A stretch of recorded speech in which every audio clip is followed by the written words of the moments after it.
Hi guys, welcome back to Sorcery TCG UK. We're going to be talking about some more cards today, and in specific, minions. We're going to be talking about some little combos. Um, Not going to go into too much depth about it today, but we're going to talk about the combo again with the wizards and being able to draw from the atlas that turn and stuff like that. So let's go into the game.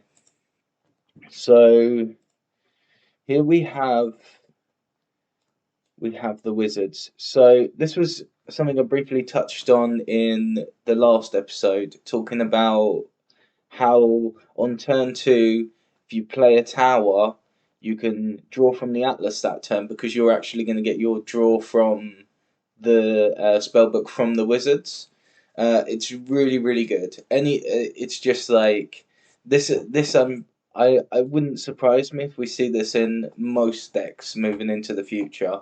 But another utility creature that I wanted to talk about, which is definitely worth putting into your decks, is these guys down here, and they're kind of the opposite of the the wizards. So on a turn where you need to draw from your spellbook, you've opted your next card through whatever means. With the frontier settlers and the land surveyor, you can actually draw. They let you draw from your atlas, which is it sounds like not that much of a bigger deal, but when you're in a situation where you need mana and you need card draw, that's where these cards literally shine. They're really important. See, I wouldn't see a super competitive deck playing both of these cards, or all four of these cards, just to have the edge over, your opponent, because they're two drops. So that early on in the game, if you have something, no one's going to kill you that early unless they got some super weird combo we haven't found yet. But yeah, Frontier Settlers essentially reads tap, reveal the topmost site of your atlas, play it adjacent to Frontier Settlers. So you're here on your atlas. You played an atlas here. You tap it, reveal the topmost atlas, and play it underneath this one. And so it's ramp. It is ramp, and whereas this one's just draw, this one actually puts it into play. So it's like casting, you not only have you drawn from your spell, but you're casting the spell as well. So in a way, it's you could say it's better than these guys here. But yeah, these are just insane. Yeah, in a lot more ways. But yeah, this is something definitely when you're thinking about building your decks at home, and you've got some of these, and you manage to pull some of these, definitely try and play around with them. I've got some honourable mentions here. We're going to talk about a little combo. So if you're in air and fire, this is one of my favorite combos. This guy here is so strong for what it is. It's a 2-drop with one attack and defense. It's airborne, flying, so groundmans can't target it, but they can intercept it. Death right. When it dies, deal 3 damage to each unit here. So it's kind of like a little mini bomb. You can like throw it, so you send it over somewhere, send it into attack. If they block, all of their creatures take 3 that turn, or on that atlas. Super cool. I really like it. Um, but sometimes you don't want to flood your deck. You don't want to see 2 of these in your starting hand. You wouldn't mind it, but it's not the greatest thing in the world. So if you've got air in your deck, you can add this, which is on entering the battlefield. You may search your hand and spellbook for a beast with airborne and a mana cost 2 or less, and summon it here. So you're going to get a 2-for-1. You're going to play this for 2. Search your deck for this beast, ordinary beast with 2 and airborne, and you can summon it as well there, which is amazing. Paying 2 mana for 2 bodies uh, is just really good, especially one with such an incredible ability. So you could play 2 of these. It is an elite, and you could play 2 of these and essentially have 4 copies of the scarabs, but without having to draw 2 of them. I really like that combo, especially if you wanted to run like a two scarabs and then one that's only relevant in certain situations. That's where the Highlander could help a lot, because that'll be your your second copy of the one you only want to see sometimes. You don't want to see it when you're drawing it. Now we're going to talk about these guys. So we briefly touched on in the last episode how 5 for 5 is like really good. Five is kind of like a threshold of your ordinary minions, and then you go into your elites and stuff. So with this here, this is it requires one threshold, and it's 5 for 5, which is just it's just good. It's just a big beefy. It's like a wall. It's hard for them to get through this, right? So that's why we run the sword in the last episode. If you haven't checked it out, go and check the previous video so you can see how to kind of play around people. You know, hitting their ordinary limits at 5. We try and play around that. But this one here is really interesting. I think we're going to see this card a lot moving forwards. It's a 2-drop, 1 attack and defense. It does require a threshold, which isn't a problem, because some of the Earthlands are really good. Being able to play a Earthland, the basic ones, and it come in with a foot soldier just offers you a little bit of protection. A lot of the time it doesn't really matter because they're just clear it easy, but when it does matter, it saves you 3 life. Which is a lot in this game. Especially, I'm going to touch on the life gain and stuff in another episode, because I think life gain's really cool in this, and it's quite unique. If you're in like you can swing tempo massively by gaining 4 life. There's a card that gains 7 life if you're. I think it requires 3 Earth threshold though, so you kind of want to be fully in Earth to play that. Otherwise, you may have it sitting in your hand when you don't have the threshold for it. But this druid's here provides 1 mana, so it's ramp. It's ramp again. So you go into your turn. Say you've got a Mox out, or you've got a core. You go turn 1, play that, play the core, play this guy here.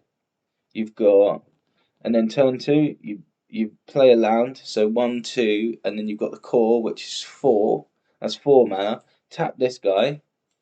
Play another mana for 3. That's 5 mana you've got that turn, and then play this for 2. Your next turn on turn 3, you'll be untapping 7 mana with 1 core, and these 2 guys here, which is kind of crazy, eh? That's. But remember, you have to be super careful when playing your higher end stuff, because you can empty your hand, and they'll just lightning bolt it, or there's so many good removal spells in this game, they'll just remove it straight away. But let's go on to some other ones. I think we're going to see a lot more of the druids. Definitely. I just want to quickly, briefly touch on this. This is one of the strongest ones in the game. Just stats based. It's a 3 for a 4. See, you get a really good conversion rate to mana to CMC to attack and defense. So it's strong in the way it's actually strong. It doesn't have a strong ability. It's just a vanilla monster minion. But yeah, so 3 with for Earth threshold 2. It's 4. So, and it's a 4/4. So there's kind of like, you know 3 for 4. Just basically we were talking about what you get for your mana. Is it worth it for what you get? And that's an example of something that is very not often will you find something that is more stronger than its CMC cost, or a lot of the times it will be like the wizards. Look, this guy's a 6, and normally you'd expect this to be like a 6 or something, but it's not. It's a 0 because the ability is so good. You know, you're paying for the ability on this creature, this minion. But yeah, let's talk about these guys. These are like unique to their deck. This you can play in anything. Uh, on entering the battlefield or a site, you can deal 2 damage to target adjacent unit, which is cardinal. Um, it's not nearby. That's adjacent. So this maybe we could talk about that one there as well. Just really clear it up, you know, for people, because I'm sure they use like a few terms in the game for essentially what is up, down, left, right, and all around, you know. But yeah, so this is up, down, left, right. Can deal 2 damage to target. So this is kind of like, I see it as like a body with a lightning bolt on it. It's removal. This is a really good way to remove, you know, the foot soldiers that they summon from the Earthlands. So you play this guy, and then it will do 2 damage to a target, and then so you get a body and a removal spell. I just wanted to mention it because that seems really good to me. This guy here, I see people breaking it in the Battle Mage decks. I'm yet to get on with the Battle Mage decks. I've played it a few times. I just don't think it's as good as the Pathfinder. I think the Pathfinder is my favourite deck and the strongest as of Alpha. Just because of, I'm pretty sure all of the other ones are like exceptionals and that one's an elite for some reason. But the way it plays lands, I'm gonna talk about it in a minute. We're gonna in the next episode. That's what we'll do. We'll do why the Pathfinder is good compared to other avatars. But yeah, so this one is kind of for the Battle Mage. You can play it in any deck, but the Battle Mage it really works because you can throw it at them using like teleport or fling, or I forgot the name of it now. I think fling's a magic card. But yeah, the whenever Men of Lang strikes an avatar, the avatar discards a random card.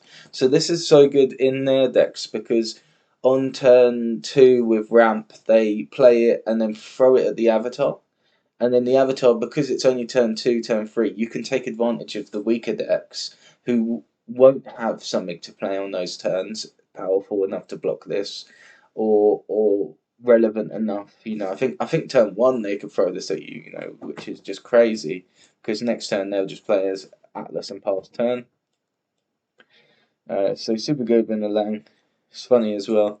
But there's the Fey Changeling from last episode. I'll explain it again. It's free for 1 attack and defense. Maybe summon to any site, which is just good because they could throw all their forces to the left of the map, and then you could just throw it to the right and then start attacking here. It's only 1 though, but you give it a sword and it's not. Um, and then, but it's what you'll really use it for is it can bounce stuff back to their hands. So they play their big boy, you play this in the same site, and then they have to bounce this to their hand, which is just tempo plays for you. You know, you want to gain subtle tempo whenever you can. Other nearby minions lose all lethal ability, all non-basic abilities. So I put this in because it's a really good example of a sideboard card. There's plenty of sideboard cards in this game as of yet, but this to me is, you know, a quintessential sideboard card. Say 3 sets down the line, everybody's playing a deck where the minions all have special abilities. You know, like really unique abilities. So say you're playing Battle Mage, and they play this guy here. This they play they try and do that combo with the druids and the frontier settlers on this tile here, and then you go, oh, I can't have none of that. They're going to gain excess amount of mana on the next turn. So what you do is you play this guy and then fling it to them, and then they're going to have to remove that some way basically, because it's turned off both of these abilities now, from what I've read. But yeah, I think moving forwards, this card is definitely a sideboard card, and moving forwards, we may even see it in main decks, depending on how the meta shapes out. And finally, I just wanted to talk about some high-end stuff that you may want to include into your deck, which it does have 2 fire threshold and 2 earth threshold, but they're so good it's worth splashing. And if you say you put 5 fire lands in your earth deck, then or 6 or 7, you in the first 4 or 5 turns of the game, you won't need fire, or you might need one turn 3, turn 4, and then when you want to play this like turn 6, because it's a 7 cost, you hopefully you've got your fire then. So I wouldn't worry about having a fire site in your first hand.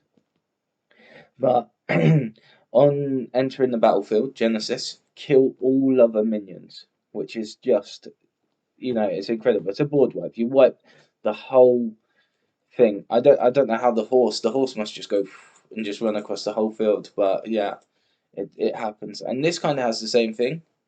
Strike each enemy here. So it's like the Violwimp on ETB. It's going to come in and destroy all the minions here. So you can play it right in a congested area. But the Death Dealer kills everything, even your own, even your own other minions.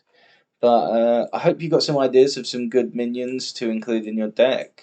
Next, we're going to speak about the avatars. I said we're going to do the comparison and why I think the Pathfinder is so good and why I talk about it so much. Just because, yeah, we're going to it. And also, we've still got to do the atlas and go through and pick out some really strong atlases. There's some really good videos out there already for the atlases. That's why I'm not trying to tap into it too much. But it'd be nice just to go through on the channel, so if anybody's on the channel looking through the videos, they get a chance to see the same kind of stuff. But yeah, take it easy.